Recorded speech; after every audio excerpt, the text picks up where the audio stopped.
Καλημέρα λοιπόν και επισήμως. Λέγομαι Γιάννης Δριζόπουλος, είμαι δημοσιογράφος και θα είμαι ο συντονιστής, ο οικοδεσπότης, ό,τι θέλετε, αυτής εδώ της μικρής αλλά πολύ ελπίζω παραγωγικής συνάντησης σήμερα με αντικείμενο το ανθρώπινο δυναμικό. Ξέρετε, πολύ συχνά τα τελευταία χρόνια, στο πλαίσιο συνεντεύξεων, τι άλλο κάνουμε εμείς οι δημοσιογράφοι, όταν ρωτάω τους CEO ή C-level τέλος πάντων στελέχη επιχειρήσεων και οργανισμών, ποιο είναι το πιο πολύτιμο asset τους, το πιο πολύτιμο σπόρος τους. Η πλειοψηφία, η συντριπτική πλειοψηφία μπορώ να πω, χωρίς δεύτερη κουβέντα, λέει οι άνθρωποι μας. Οι άνθρωποι σας. Ναι. Στους καλούς καιρούς αυτά. Τώρα όμως η καιρή κάθε άλλο παρακαλεί είναι. Με την έννοια ότι έχουν συμβεί τα πάντα όλα, έτσι. Όλες οι ανατροπές, όλα τα περίεργα, όλες οι κρίσεις, όλα τα γεωπολιτικά, όλος ο Τραμπ, τέλος πάντων, δεν μην λέμε ονόματα, ξέρουμε. Η καιρή μάλλον χαλεπή μπορεί να είναι. Τώρα λοιπόν αυτός ο πόρος είναι ακόμα ακριβότερος, ακόμα πιο σπάνιος, ακόμα πιο δύσκολος να βρεθεί. Γιατί όταν ρωτάμε πάλι στην αγορά, παιδιά τι γίνεται, πώς πάτε, ψάχνουμε λέει, στο κυνήγι είμαστε. Τι ψάχνουμε? Ανθρώπους λέει, ανθρώπους με δεξιότητες κατάλληλες για την εποχή μας, έτσι, και για όλα αυτά τα οποία χρειαζόμαστε, καινούργια πράγματα. Η τεχνολογία βέβαια είναι αρρωγός, όπως πάντα συμβαίνει. Δηλαδή θέλω να πω ότι η τεχνητή νοημοσύνη, η οποία σιγά σιγά βρίσκει το δρόμο της, σιγά σιγά, δηλαδή πολύ γρήγορα τον βρίσκει, και εδώ έχει και κινδύνους αυτό, θα τα πούμε σε άλλη ευκαιρία. Αργός είναι, κοντά μας είναι. Υπάρχει όμως το πρόβλημα. Για την ώρα υπάρχει. Γιατί βγάζουμε τα πανεπιστήμια, θα το έχετε δει, θα το έχετε διαβάσει, τα πανεπιστήμια βγάζουν πολύ λιγότερους από όσους χρειαζόμαστε. 5 με 8, με 6, με 7, ανάλογα με τον τρόπο μέτρησης, χιλιάδες το χρόνο λιγότερους από ό,τι χρειαζόμαστε. Άρα πρέπει να κάνουμε και άλλα πράγματα. Να θέσουμε λοιπόν το δάχτυλο, λέω, εξ αρχής, επί τον τύπο των ύλων. Τι να κάνουμε? Να μιλήσουμε για το πρόβλημα. Και ποιος είναι καλύτερος να μιλήσει για το πρόβλημα αυτό παρά η Ειρήνη Τσαχουρίδου, η οποία είναι, έλα Ειρήνη, η οποία είναι καθηγήτρια στο ΟΠΑ, αλλά θα μας τα πει η ίδια. Έλα Ειρήνη. Έλα. Ναι. Καλημέρα σε όλους. Χαίρομαι πολύ που είμαι κοντά σας. Ονομάζομαι Τσαχουρίδη Ειρήνη. Ξεκίνησα και συνεχίζω την επαγγελματική μου πορεία σαν ακαδημαϊκός. Διδάσκω από το 2016 στο Οικονομικό Πανεπιστήμιο Αθηνών μαθήματα σχετικά με τη θετική οργανωσιακή προσέγγιση, την οργανωσιακή ψυχολογία, τη διοίκηση ανθρωπίνου δυναμικού και τη διαπολιτισμική επικοινωνία.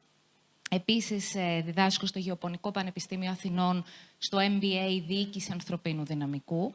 Είμαι ακαδημαϊκή υπεύθυνη μεταπτυχιακών ψυχολογίας και της διοίκησης ανθρωπίνου δυναμικού στο Μητροπολιτικό Κολέγιο και τα τελευταία χρόνια εργάζομαι και σαν ψυχοθεραπεύτρια και σαν συγγραφέας. Οπότε το κομμάτι των ανθρώπων, και θα ξεκινήσω έτσι με αυτό, είναι πολύ σημαντικό για μένα. Πολύ σημαντικό από κάθε πλευρά, θα μπορούσα να πω. Και βλέπω τους ανθρώπους πολυεπίπεδα. Και στο τι συμβαίνει σε έναν οργανισμό και το τι φέρνουν εργαζόμενοι και στελέχοι στις τάξεις, γιατί σε μεταπτυχιακά προγράμματα part-time οι άνθρωποι, οι φοιτητές είναι εργαζόμενοι, και στο γραφείο μου. Αυτό που λέω έτσι πολύ συχνά χαριτολογώντας είναι ότι μαθαίνω αυτά τα οποία λέγονται πίσω από κλειστές πόρτες. Αυτά τα οποία οι εργαζόμενοι δεν τολμούν να πούν.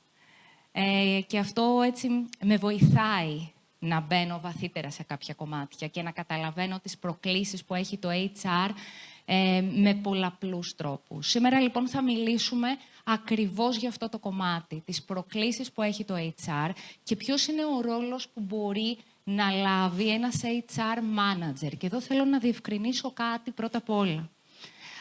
Όταν λέμε HR δεν εννοούμε μόνο το τμήμα HR, εννοούμε η λειτουργία HR που μπορεί να υπάρχει μέσα σε έναν οργανισμό.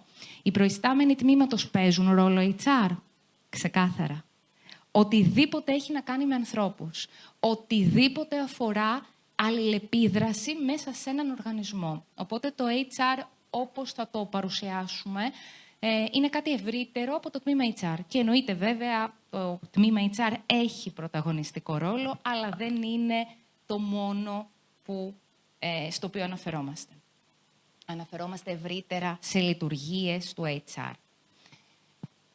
Τι έχουμε λοιπόν στην ατζέντα του HR και τι είναι αυτό το οποίο απασχολεί πάρα πολύ τους ανθρώπους στην εποχή μας. Ένα κομμάτι είναι αυτό που λέμε ευημερία, το οποίο έτσι θα το συζητήσουμε και παραπάνω. Τι σημαίνει η ευημερία? Οι άνθρωποι στις μέρες μας δεν έρχονται απλά για να εργαστούν. Έρχονται για να μπορέσουν να βρουν την ευημερία τους εντός και εκτός του χώρου εργασίας. Ζητάνε να είναι καλά μέσα στους εργασιακούς χώρους, άρα σίγουρα δεν θέλουν μια εργασία που να είναι εμπόδιο στην ευημερία τους, ενώ επίσης ζητούν να βρουν και μια εργασιακή ευημερία μέσα στον ίδιο τον οργανισμό. Αυτό λοιπόν είναι κάτι που η ατζέντα του HR είναι πάρα πολύ σημαντικό με κάποιον τρόπο να το συμπεριλάβει. Το άλλο πολύ βασικό κομμάτι είναι αυτό που λέμε ισορροπία προσωπικής και επαγγελματικής ζωής, που όπως θα δούμε και πιο μετά, δεν είναι κάτι παγιωμένο με τον τρόπο που μπορεί να το αντιλαμβανόμασταν παλιότερα. Γιατί όπως γνωρίζετε και όπως αρκετοί από εσάς υποθέτω βιώνετε, δεν υπάρχει μία διαχωριστική γραμμή τόσο καθαρή. Δεν είναι ότι δουλεύω 8 ώρες και μετά από αυτές τις 8 ώρες πηγαίνω στο σπίτι μου και ξεχνάω τη δουλειά. Άρα το work-life balance έχει μία τελείως διαφορετική σημασία από αυτήν που είχε παλαιότερα. Και είναι πολύ σημαντικό το HR να το ορίσει ξανά. Και φυσικά το κομμάτι των σχέσεων εμπιστοσύνης. Αν κάποιος με ρωτούσε τι κλονίζεται, θα έλεγα η σχέση. Δεν είναι μόνο οι εργαζόμενοι, δεν είναι μόνο οι εργοδότες, είναι η ίδια η εργασιακή σχέση. Έχουμε προβλήματα σχέσεων, που είναι πάρα πολύ σημαντικά. Ο Γιάννης πριν ανέφερε ότι πολύ έτσι, εύκολα και βίαστα θα πούνε ότι το πιο σημαντικό κομμάτι είναι οι άνθρωποι. Βεβαίως. Και το πιστεύουμε αυτό το κομμάτι. Αλλά δεν ξέρουμε πώς να το πιστεύουμε. Έχουμε προβλήματα στη σχέση. Οι σχέσεις, όχι επειδή υπάρχει κακή πρόθεση, αλλά επειδή κάτι χάνεται στις τριβές της καθημερινότητας. Οπότε λοιπόν το HR έχει αρκετές προκλήσεις γύρω από όλα αυτά τα κομμάτια. Πού είμαστε λοιπόν σήμερα? Ένα πολύ βασικό κομμάτι είναι ότι αρκετοί εργαζόμενοι, όχι τόσο οι εργαζόμενοι που ανήκουν στη νεοεισερχόμενη γενιά εργαζομένων, που έχουν έτσι κάποια όρια πολύ έτσι, πιο καθαρά στο κομμάτι της ευημερίας τους, αρκετοί βιώνουν burnout. Το burnout, το γνωστό σύνδρομο εργασιακής εξουθένωσης, έρχεται με διάφορους τρόπους. Δεν είναι ανάγκη να έρθει με τον απόλυτο τρόπο ότι οι άνθρωποι είναι εξουθενωμένοι και δεν αντέχουν. Μπορεί να έρθει και με πρώιμα στάδια. Μπορεί να έρθει και με μορφές κινησμού και αποποίησης από την εργασία. Πάντως έρχεται. Και έρχεται πάρα πολύ και σε ανθρώπους που δεν είναι τόσο νεοεισερχόμενοι, είναι άνω των 35 για παράδειγμα, είναι από τις γενιές που έχουν ήδη μπει αρκετά στον εργασιακό χώρο και παραπάνω. Και είναι πάρα πολύ σημαντικό να δούμε τι γίνεται. Και το HR αυτό να το καταλάβει και να καταλάβει το μηχανισμό, γιατί εννοείται ότι ο στόχος είναι η μείωση του burnout, αλλά πώς? Επίσης, έχουμε τηλεργασία, έχουμε υβριδική απασχόληση. Το HR πρέπει πάλι κάτι να κάνει γι' αυτό. Για να υπάρχει ενδυνάμωση της εργασιακής σχέσης και όχι αποδυνάμωση, που θέλω να πω σε αυτό το σημείο ότι δεν σημαίνει ούτε η τηλεργασία ούτε η υβριδική απασχόληση ότι εξορισμού βοηθούν ή αποδυναμώνουν την εργασιακή σχέση. Κάτι πρέπει να γίνει για να δούμε αν το πρόσημο είναι τελικά θετικό ή αρνητικό. Επίσης, το πολύ σημαντικό είναι ότι οι εργαζόμενοι σήμερα δεν θέλουν απλά μία δουλειά. Είναι ξεκάθαρο αυτό το κομμάτι. Οι εποχές έχουν αλλάξει και οι άνθρωποι θέλουν νόημα και σκοπό στον εργασιακό χώρο, όπως θέλουν νόημα και σκοπό στη ζωή τους. Δεν αρκεί σε ανθρώπους, ειδικά σε ανθρώπους που έχουν ένα τέτοιο βιογραφικό και ένα τέτοιο employability που μπορεί να τους επιτρέψει να πάνε αλλού, να πούν ότι απλά θέλω μια δουλειά, απλά θέλω να παίρνω έναν μισθό. Όχι. Στην πραγματικότητα χρειάζονται κάτι παραπάνω. Νόημα και σκοπό, να έχει αξία αυτό που κάνουν για τη δική τους τη ζωή, να το νοηματοδοτήσουν με έναν τρόπο πιο ουσιαστικό. Και φυσικά, το πολύ σημαντικό, αυτό που λέμε turnover. Το turnover είναι η οικειοθελής αποχώρηση. Οι εργαζόμενοι επιλέγουν να φύγουν από τον οργανισμό τους. Γιατί? Συνήθως γιατί πλήττεται η ευημερία τους. Να σας πω ότι πολλές φορές έρχονται άνθρωποι, είτε στις τάξεις, είτε στο γραφείο μου, και μου λένε ότι δεν είμαι καλά. Η δουλειά μου με κάνει να κάνω τικ σε αρκετά κουτάκια. Νιώθω μια ασφάλεια, έχω ένα μισθό, έχω έναν επαγγελματικό τίτλο, παρόλα αυτά δεν είμαι καλά. Ακριβώς επειδή η ευημερία τους πλήττεται ποικιλοτρόπως. Νιώθουν ότι η προσωπική τους ταυτότητα σε κάποιες διαστάσεις της απειλείται εντός εισαγωγικών από το χώρο εργασίας.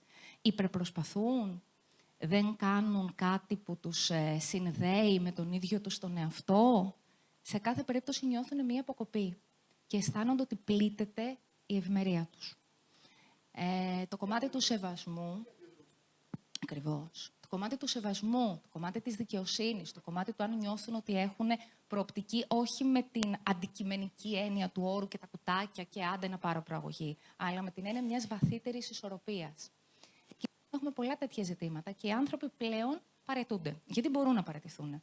Και αν έχουν employability, θα το κάνουν. Και αυτό φυσικά θα είναι πολύ μεγάλο πλήγμα για έναν οργανισμό. Γιατί οι οργανισμοί δεν θέλουν το turnover, αν μη τι άλλο. Έτσι. Είναι μία αιμορραγία το turnover. Αν το δούμε από άποψη πρακτικών HR, θα δούμε ότι έχουμε προβλήματα στην προσέλκυση, στην επιλογή. Πολλά ζητήματα μετά τα οποία αφορούν το employer branding, δηλαδή τι λένε οι εργαζόμενοι για τον εργοδότη τους, τον πρώην εργοδότη τους. Οπότε είναι κάτι που πάρα πολύ σημαντικό να το δούμε από όπου και αν το πιάσουμε. Είτε το δούμε ανθρωποκεντρικά, είτε το δούμε κερδοσκοπικά, είναι κάτι που πρέπει να το δούμε και να το προσέξουμε. Έχουμε λοιπόν πάρα πολύ και αυτό που λέμε σιωπηρή παραίτηση, δηλαδή έχουμε κάποιους εργαζόμενους οι οποίοι μένουν στην εργασία τους, είτε μέχρι να βρούνε κάτι άλλο, είτε γιατί έχουν αποδεχθεί έτσι αυτή τη βαλτωμένη κατάσταση για ένα διάστημα μεγαλύτερο ή μικρότερο. Αυτοί οι εργαζόμενοι, όπως καταλαβαίνετε, δεν έχουν τα μέγιστα επίπεδα παρακίνησης. Είναι εργαζόμενοι οι οποίοι με κάποιον τρόπο έχουν παρακρατήσει ένα πολύ σημαντικό επίπεδο της λειτουργίας τους και της άνθησής τους εντός των εργασιακών χώρων, άρα έχουμε πρόβλημα. Επίσης υπάρχει burnout, ακόμα και σε πρώιμο στάδιο ή και σε μεγαλύτερο στάδιο. Το burnout δεν σημαίνει ότι ένας εργαζόμενος δεν θέλει τον οργανισμό του, σημαίνει ότι έχει φθαρεί η εργασιακή σχέση. Σημαίνει ότι έχει μπει ένα δηλητήριο, όπως λέω εγώ, στη σχέση εργαζομένου και εργοδότη, οπότε ο εργαζόμενος πλέον δεν μπορεί να δώσει στον εργοδότη αυτό το οποίο θα ήθελε και αυτό το οποίο θα σκόπευε. Και δεν είναι τεμπελιά, είναι ότι δεν μπορεί πια. Άρα και εδώ έχουμε πρόβλημα και το turnover φυσικά, γιατί όλα αυτά οδηγούν αργότερα ή γρηγορότερα στις οικειοθελείς αποχωρήσεις. Και φυσικά να πω ότι εκτός από το turnover έχουμε και ένα άλλο πολύ μεγάλο πρόβλημα, πολύ σχετικό, το intent to quit, η πρόθεση παραίτησης. Δηλαδή δεν είναι μόνο ότι φεύγουν, είναι ότι αρκετοί σκοπεύουν να παραιτηθούν μέσα στο επόμενο χρονικό διάστημα ή ψάχνουν αλλού εργασία. Και αυτό μπορεί να γίνει γρήγορα, μπορεί να γίνει και λιγότερο γρήγορα, αλλά είναι πρόβλημα γιατί δείχνει κάτι με όρους παρακίνησης. Αν εργάζομαι και στέλνω βιογραφικά αλλού ή σκέφτομαι τα επόμενά μου βήματα, σημαίνει ότι με την εταιρεία δεν έχω τη σχέση την οποία θα ήθελα να έχω και η εταιρεία φυσικά θα ήθελε να έχουμε και θα ήταν συμφέρον από κάθε άποψη να έχουμε. Έτσι. Οπότε εκεί έχουμε κάτι το οποίο με κάποιον τρόπο βιώνει ρήξη. Είναι πολύ σημαντικό. Θα μπορούσα να πω ότι το burnout και το well-being είναι τα δύο άκρα. Και εδώ χρησιμοποιώ λίγο τους όρους, συμβολικά θα μπορούσα να πω. Το burnout ως μία εκφυλισμένη κατάσταση που αντανακλά μία εργασιακή σχέση με προβλήματα και τριγμούς και την ευημερία ως μία κατάσταση που έχει μέσα ροή. Έχει μέσα την κίνηση της ενέργειας του εργαζομένου και της δημιουργικότητας του εργαζομένου προς διάφορες κατευθύνσεις, αβίαστα.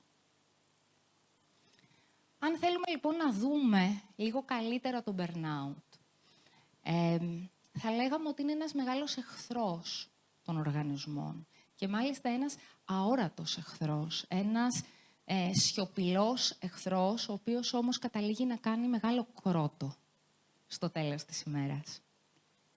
Γιατί? Γιατί στην πραγματικότητα σημαίνει ότι ένας εργαζόμενος κουράστηκε πάρα πολύ. Δεν σημαίνει ότι κουράστηκε πάρα πολύ γιατί δούλευε ατέλειωτες ώρες. Υπάρχουν εργαζόμενοι οι οποίοι δουλεύουν ατέλειωτες ώρες και δεν έχουν καμία σχέση με το burnout. Το burnout δεν έχει να κάνει με το ότι δουλεύω πολύ ή έχω υπερκόπωση. Δεν είναι αυτό, ή να το πω καλύτερα, δεν είναι αναγκαστικά αυτό. Μπορεί να είναι και αυτό. Το burnout μπορεί να είναι και το ότι νιώθω πια τοξικότητα στη σχέση μου με τον οργανισμό μου. Και βιώνω κάποια μορφή αποσύνδεσης από την εργασία, το disengagement, disidentification, παύω να νιώθω κομμάτι του οργανισμού μου. Έχει μπει μια πολύ μεγάλη απόσταση ανάμεσα σε μένα και στον οργανισμό. Άρα λοιπόν είναι πολύ σημαντικό αυτό το κομμάτι. Και σίγουρα αν βάλουμε αυτούς τους ανθρώπους γνωστικά να αξιολογήσουν την εργασία τους, θα πούνε ότι δεν είναι και τόσο ικανοποιημένοι. Έτσι. Κάτι τους λείπει. Κάτι που όμως για εκείνους είναι πολύ σημαντικό. Επίσης, πολλές φορές έχει και αυτό που λέμε χρόνια κούραση. Πολλές φορές άνθρωποι δηλώνουν ότι ξυπνούν κουρασμένοι ή ότι δεν έχουν την ίδια ενέργεια στην εργασία τους ή ότι έχουν κάποια μορφή διάσπασης προσοχής. Και εννοείται ότι αυτό μπορεί να συμβεί για κάποιες εβδομάδες, αλλά μερικές φορές είναι παρατεταμένο. Κάτι το οποίο κάνει τους εργαζόμενους να νιώθουν ότι έχουν χάσει κομμάτια του στην εργασία τους. Κάτι το οποίο είναι για εκείνους και ένα πολύ μεγάλο καμπανάκι ότι δεν είμαι καλά εδώ. Κάτι πρέπει να αλλάξει. Και σίγουρα έχω φύγει σε ένα συναισθηματικό και γνωστικό επίπεδο από την εργασία μου. Οπότε είναι θέμα χρόνου να φύγω και κανονικά με την μορφή ενός turnover και μιας οικειοθελούς αποχώρησης. Το μεγάλο θέμα δεν είναι το burnout απλά. Είναι το αν οι εργαζόμενοι αυτό το καταλαβαίνουν και αν το καταλαβαίνουν πριν να είναι πολύ αργά. Και εδώ έτσι θα ήθελα να πω κάτι. Μιλάμε πολύ συχνά για γενιές και πολύ καλά κάνουμε, γιατί είναι ένα πολύ κομβικό κομμάτι. Από την άλλη, ο κάθε άνθρωπος είναι μοναδικός. Ο κάθε άνθρωπος και ο κάθε εργαζόμενος είναι ένα εργοτέχνης, από μόνος του, έτσι. Οπότε είναι πολύ σημαντικό όλα αυτά τα ζητήματα να τα προσεγγίζουμε και ιδιοσυγκρασιακά. Ποιον έχω απέναντί μου, το οποίο δεν θα το κάνει ο HR manager μόνος του. Θα το κάνει ο προϊστάμενος τμήματος, ο οποίος θα έχει κατανοήσει τη λογική της λειτουργίας και της φιλοσοφίας του HR μέσα στον οργανισμό. Οπότε, λοιπόν, έχουμε εδώ πολύ σημαντικά κομμάτια να τα δούμε. Και είναι και πολύ σημαντικό να καταλάβουμε ότι το burnout δεν είναι τεμπελιά. Σημαίνει ότι κάτι έχει διαραγεί στην εργασιακή σχέση και υπάρχει εξάντληση σε κάποιο επίπεδο. Και έτσι οι εργαζόμενοι κάτι κρατούν. Ακόμη και αν αυτό που κρατούν είναι δημιουργικές ιδέες. Ακόμη και αν κρατούν το extra role behavior, τα έξτρα δηλαδή που μπορεί να θέλουν να δώσουν στον οργανισμό τους.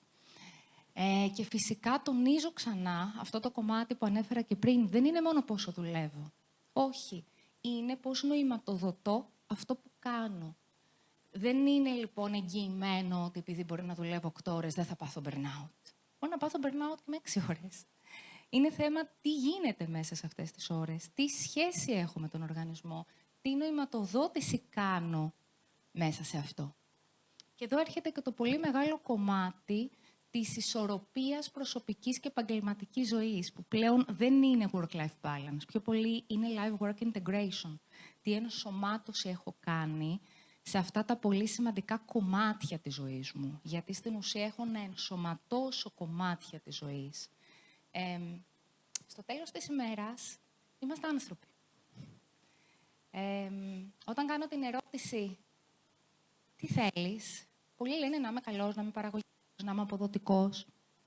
Αν συνεχίσουμε όμως αυτή την κουβέντα, όλοι θα πούν «Θέλω να είμαι καλά, θέλω να είμαι χαρούμενος, θέλω να είμαι ο εαυτός μου».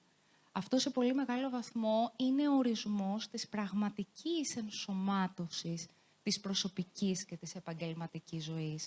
Μπορώ να είμαι ο εαυτός μου στην εργασία και εννοείται δεν εννοώ το μπορώ να πάω ντυμένος όπως θέλω. Δεν μένω σε τυπικά κομμάτια και σε ετικέτες. Μένω στο πολύ ουσιαστικό κομμάτι ότι μπορώ να νιώθω ότι μέσα στην εργασία μου αυτοπραγματώνομαι. Ότι δεν κλειδώνω την ειρήνη σε ένα ντουλάπι και θα την ξαναβρω αφού τελειώσω την εργασία. Το να φύγω από τη δουλειά στις 6, 7, 8 ώρες, όσες λέει η σύμβαση, δεν σημαίνει ότι δεν θα πάθω burnout. Μερικοί άνθρωποι το κάνουν αυτό, αλλά έχουν τόσο φορτίο για την εργασία τους που καταλήγουν Σάββατο να βγαίνουν με τους φίλους τους και να μιλάνε για τη δουλειά. Και όχι ακριβώς και να σκέφτονται τη δουλειά. Και όχι με έναν τρόπο, αχ, τι ωραία που είμαι εκεί που είμαι και να το μοιραστώ με τους φίλους, έτσι. Με έναν τελείως διαφορετικό τρόπο. Πω τι θα κάνω τη Δευτέρα, που έχω να ξαναπάω και αν μου έχουν στείλει email και τι θα κάνω και μήπως να μείνω και μήπως να φύγω. Και πάρα πολλές φορές οι περιγραφές τους μοιάζουν με περιγραφές ανθρώπων που είναι σε σχέσεις προσωπικές, στις οποίες δεν αισθάνονται καλά και έχουν έτσι σοβαρά διλήμματα για το τι θα κάνουν τελικά με αυτή τη σχέση. Είναι λοιπόν πολύ σημαντικό αυτό το κομμάτι να το δούμε. Είναι πάρα πολύ σημαντικό να καταλάβουμε ότι ζούμε σε μια εποχή που διαχωριστικές γραμμές δεν υπάρχουν. Θέλουμε να ζούμε στη δουλειά.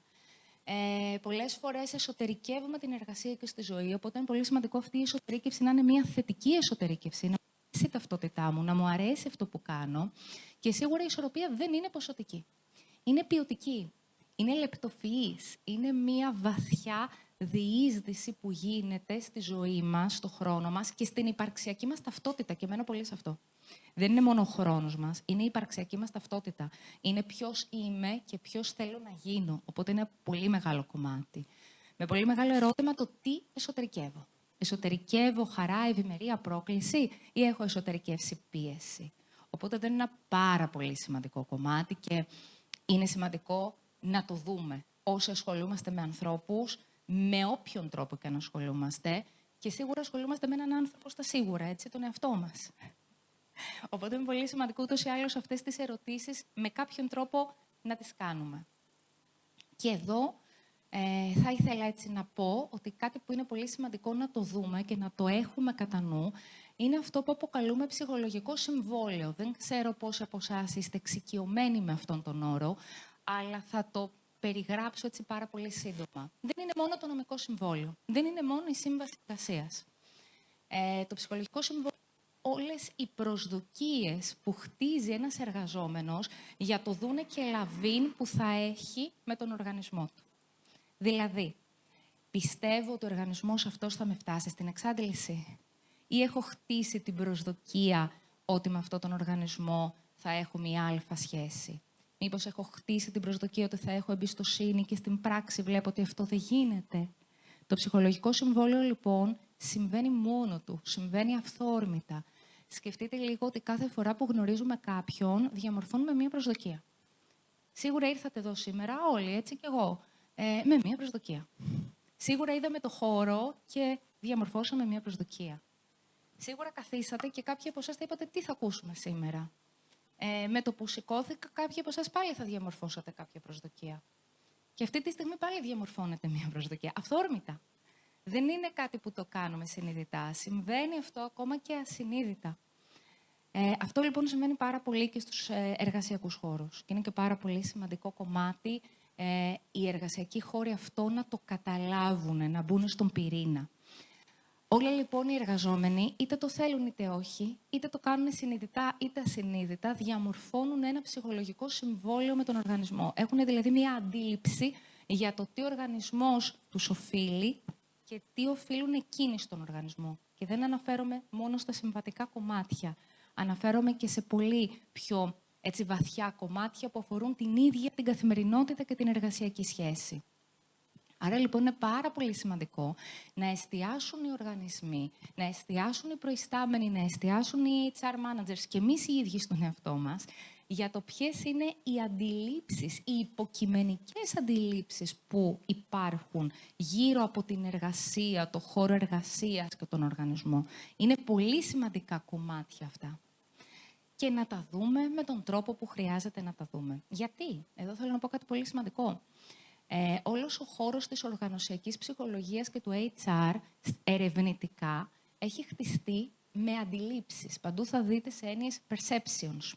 Organizational culture perception. Perceived organizational support. Γιατί? Γιατί δεν μας νοιάζει τι συμβαίνει πραγματικά. Μας νοιάζει τι εσωτερικεύουν οι εργαζόμενοι. Μας νοιάζει η υποκειμενικότητα. Γιατί? Γιατί η υποκειμενικότητά μου είναι αυτή η οποία θα καθορίσει αν θα μείνω ή θα φύγω. Η υποκειμενικότητά μου θα με οδηγήσει να έχω burnout ή να μην έχω. Είναι όπως σε μια σχέση, έτσι. Αν ένας άνθρωπος πιστεύει ότι ο σύντροφός του τον απατά, θα φύγει. αν αυτό δεν το θέλει. Είτε συμβαίνει στην πραγματικότητα, είτε όχι.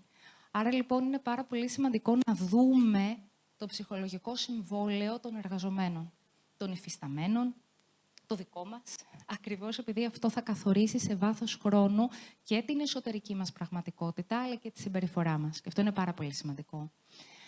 Αν οι προσδοκίες μου δεν επαληθευτούν, αν για παράδειγμα έχω ένα ψυχολογικό συμβόλαιο που λέει ότι ο οργανισμός μου σέβεται την ευημερία μου και εδώ ότι δεν το κάνει, ή ότι θα με βοηθούσε στο να αυτοπραγματοθώ, να λάβω μία εξέλιξη με οτιδήποτε αυτό συνεπάγεται και δεν συμβεί, τότε ο εργαζόμενος βιώνει απώλεια εμπιστοσύνης.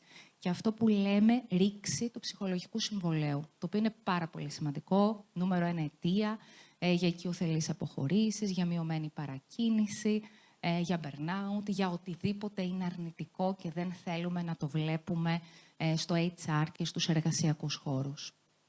Το HR, λοιπόν, καλείται να παίξει έναν πολύ διαφορετικό ρόλο από ό,τι στο παρελθόν. Δεν είναι πια διοίκηση προσωπικού.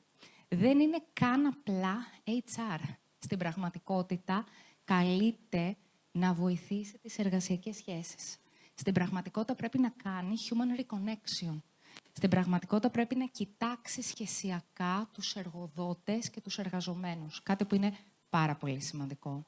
Δεν είναι λοιπόν ώρα για διαδικασίες, δεν είναι ώρα για politics, είναι ώρα για σχέσεις. Είναι ώρα να καταλάβουμε τις σχέσεις και εννοείται ότι αυτό δεν θα το κάνει το HR μόνο του.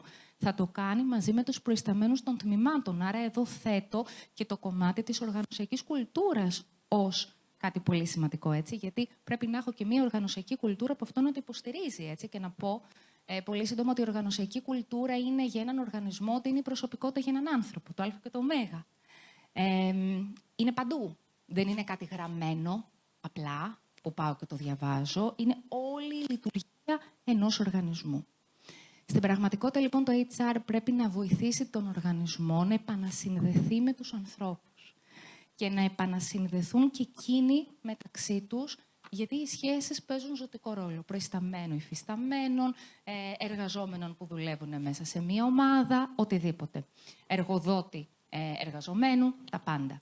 Στην πραγματικότητα, λοιπόν, το HR καλείται να παίξει έναν ρόλο λιγότερο διαδικαστικό, αλλά και περισσότερο έναν ρόλο που θα έχει να κάνει με την εμπιστοσύνη. Μπορεί, λοιπόν, να γίνει καταλύτης για το χτίσιμο εμπιστοσύνης και να μην μείνει μόνο σε διαδικασίες.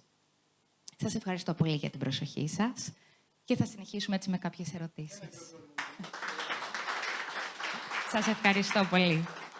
Αλλά εγώ, ναι, ακούγεται. Εγώ έχω και ερωτήσεις, δεν θα μπορούσα. Εννοείται. Έτσι. Λοιπόν, πάνω σε όλα αυτά που μας είπες, Ειρήνη μου, θέλω να σταθώ στο θέμα της ευζοίας, του well-being, για να χρησιμοποιήσουμε τον διεθνή όρο. Έτσι, είπαμε για το αόρατο εχθρό του burnout, έγραψα εδώ ψυχολογικό συμβόλαιο, human reconnection. Εγώ θέλω κάτι πιο πρακτικό να σε ρωτήσω. Ποιος θα πείσει τον επικεφαλής ενός οργανισμού να ανοίξει έμπρακτα το δρόμο προς αυτή την κατεύθυνση που είπες, έτσι, ειδικά αν πρόκειται για άτομο μεγάλης κάποιας τέλος πάντων ηλικίας, γόνο παραδοσιακής, οικογενειακής επιχείρησης, το έχουμε δει αυτά, έτσι, θα ζούμε. Πού και πώς μπορεί να ωφελήσει ή να επηρεάσει η πανεπιστημιακή έρευνα σε αυτές τις περιπτώσεις. Υπάρχουν ανοιχτοί διάβλοι, υποερώτηση αυτή, μεταξύ ερευνητών και επιχειρήσεων. Πολύ ωραία, Γιάννη, ευχαριστώ για τις ερωτήσεις σου.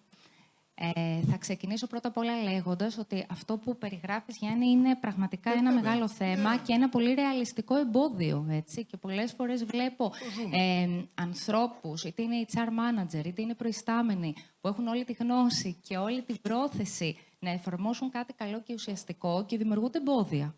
Τα οποία μετά εννοείται είναι και προβλήματα στην εργασιακή σχέση του ίδιου του HR manager ή προϊσταμένου με τον οργανισμό του. Έτσι. Οπότε εκεί μιλάμε και για ρήξη του ψυχολογικού συμβολαίου σε αυτήν την πλευρά. Ακριβώς, που είναι πάρα πολύ σημαντικό.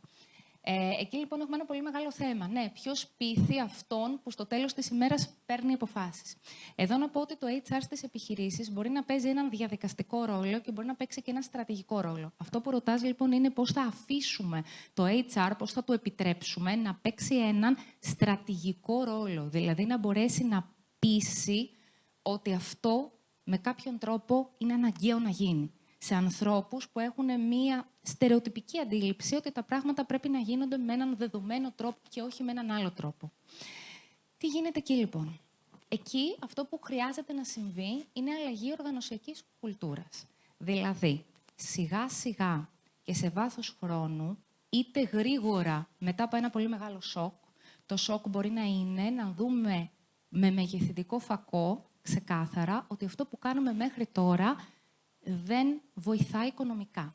Να πω σε αυτό το σημείο ότι δεν πρόκειται να πιστούν άνθρωποι σαν αυτοί που ανέφερες, μόνο με αξίες και αρχές και με την ανθρωποκεντρική προσέγγιση. Θα πιστούν αν καταλάβουν ότι η απόδοση επηρεάζεται και είναι άρρηκτα συνδεδεμένη με όλα αυτά τα κομμάτια. Δηλαδή θα πιστούν μόνο αν δουν ότι ναι το burnout, ναι το turnover, ναι η ρήξη του ψυχολογικού συμβολέου μας βλάπτουν οικονομικά. Όταν λοιπόν αυτό σε βάθος χρόνου σιγά σιγά το δουν, είτε λόγω του ανταγωνισμού, είτε λόγω μιας κρίσης που μπορεί να γίνει και ευνίδια να αλλάξει τα πράγματα, σιγά σιγά θα αρχίσουν να πείθονται. Ή αν τους φύγει κάποιο σημαντικό τέλεχος. Εννοείται. Αν φύγει σημαντικός τέλεχος, αν έρθουν αλλαγές τύπου COVID, αν μπει ένα σημαντικός παίκτη στην αγορά και αλλάξει το πεδίο στο κομμάτι του ανταγωνισμού, αν δουν ότι πέφτουν οι πωλήσεις, αν χρειάζεται να γίνει μια οργανωσιακή αλλαγή ή ένα άνοιγμα σε προϊόντικές γραμμές και υπηρεσίες και δεν μπορούν για κάποιο λόγο, ό,τι είναι αλλαγή και πρόκληση και δουν ότι το παλιό μοτίβο δεν τους συμφέρει οικονομικά ή αυξημένοι δείκτες turnover επίσης που μπορεί να τρομάξουν, εκεί μπορεί να αρχίσει να γίνεται η αλλαγή, η οποία μπορεί να γίνει γρήγορα εάν το σοκ είναι, και το σοκ είναι πάντα δυσάρεστο, είναι έντονο και μεγάλο, ή μπορεί να γίνει σταδιακά. Για να γίνει αυτό σε κάθε περίπτωση χρειάζεται αλλαγή της οργανωσιακής κουλτούρας, που σημαίνει ότι αλλάζει ο τρόπος που αντιλαμβανόμαστε τα πράγματα εδώ. Και κατανοούμε ότι το HR πρέπει να παίξει έναν πιο στρατηγικό ρόλο και να γίνει partner στην πραγματικότητα. Εδώ λοιπόν τώρα πας κατευθείαν με πάσα μου κάνεις για τη δεύτερη ερώτηση. Ένα ακόμα μικρό αστεράκι για την πρώτη, για την ακαδημαϊκή έρευνα, γιατί απάντησα. Δεν το απάντησα. Ναι. Το δεύτερο. Να πω εδώ ότι έχουμε κάτι πολύ σημαντικό. Κινούμενοι και στο κομμάτι των οργανισμών πρακτικά και στο κομμάτι της ακαδημαϊκής έρευνας, έχω δει και είμαι απόλυτα πεπισμένη ότι οι οργανισμοί ακόμα δεν αξιοποιούν τα ευρήματα των ερευνών. Αυτή είναι η πραγματικότητα, έτσι. Υπάρχουν τόνοι ερευνητικών ευρημάτων που λένε τις επιπτώσεις της ρήξης του ψυχολογικού συμβολέου, το πώς θα μπορούσαμε να έχουμε οργανισμούς που θα είχαν τη μέγιστη κερδοφορία εάν ακολουθούσαν τη θετική οργανωσιακή προσέγγιση. Αυτό δυστυχώς ακόμα δεν το κάνουν, γιατί υπάρχουν αγκυλώσεις οργανωσιακής κουλτούρας. Παρ' όλα αυτά η έρευνα βοηθάει, γιατί υπάρχει και HR managers οι οποίοι με κάποιον τρόπο προσπαθούν αυτά να τα κατανοούν και να τα φέρνουν και να τα συνδέουν με την απόδοση, μπορούν πραγματικά να βοηθήσουν. Πάμε λοιπόν σε αυτό που ρώταγα πριν, πολύ σωστά, εξακολουθεί η πάσα. Έτσι, ο HR manager αυτή την εποχή έτσι, του ψηφιακού μετασχηματισμού, της τεχνητής νοημοσύνης, αύριο, σήμερα, των agents, έτσι, τι πρέπει να κάνει και τι όχι, τι πρέπει να διαθέτει και τι όχι και δεν χρειάζεται. Στην πραγματικότητα πρέπει να κατανοήσει πάρα πολύ καλά ότι πρέπει να πάει πέρα από τις διαδικασίες.